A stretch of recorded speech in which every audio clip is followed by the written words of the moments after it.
Yeah.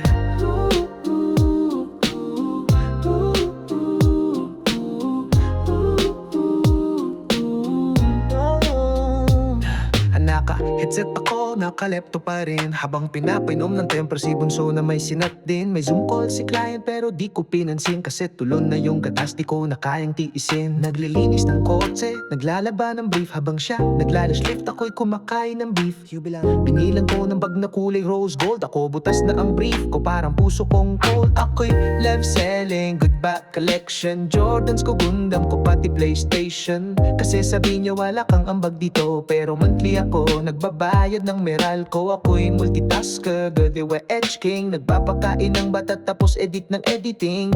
Luxury sa kanya, ukay sa akin, di na ako bacon, chicharo na lang din.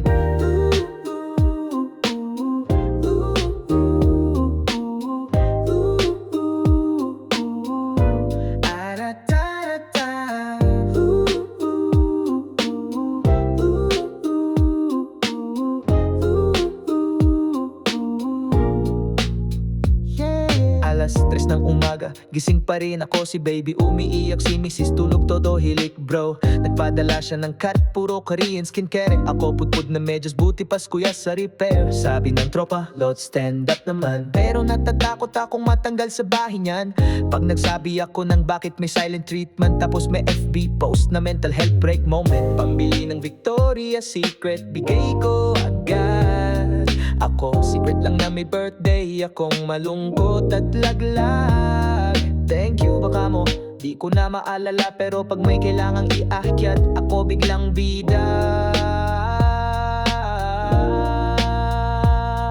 Ako'y life selling, good back collection, toys ko, sapatos ko, pati Gundam edition. Wala kang ambag, kahit ako'y may utang sa sarili kong damdamin. Ako'y lumulubog na parang bata, ako'y multitasker, di upper changer, gumagalaw na parang may 8 na chamber.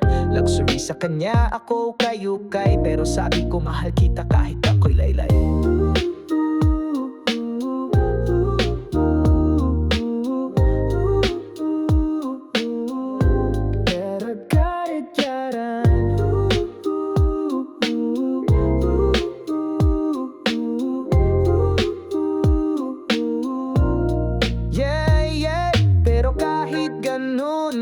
Uuwi pa rin ako, may dalang pasalubong, may baon na itlog. Kasi pag minahal mo, kahit sakit-sakit, tinitiis mo lahat. Kahit bitin sa yakap at halik.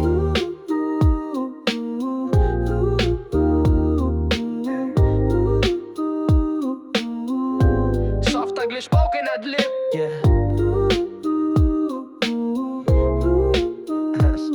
Siya sa bahay, pero akong al.